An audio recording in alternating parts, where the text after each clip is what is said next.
The horrifying Midsommar is a breakup movie, according to director Ari Aster. A warning: this story contains spoilers for Midsommar. Midsommar is not for the faint-hearted. With its disquieting, but at first blush, Aster would describe Midsommar differently. He firmly considers his fairy tale leans more Brothers Grimm than Walt Disney, to put it lightly. The couple in peril. I felt like Danny at the time of writing it, but I definitely have been on both sides of that dynamic, Aster says. If been in relation, the celebration turns out to be more disturbing than the community's light linens, flower crowns and recreational drug-taking would suggest. Tapestries and Gallery 16 horror movies set in broad daylight. The Wrap.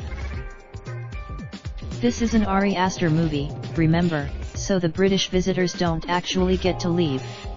Their bodies are in. It could be because of the drugs, but Dani eventually finds her peace as the May Queen when, given a choice between Christian and someone else, she decides to sacrifice her ex-boyfriend in the celebration's final ceremony.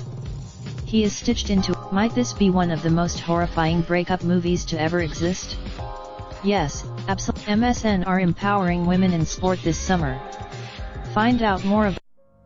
Raindrop, drop top smoking, no cooking the hot pot.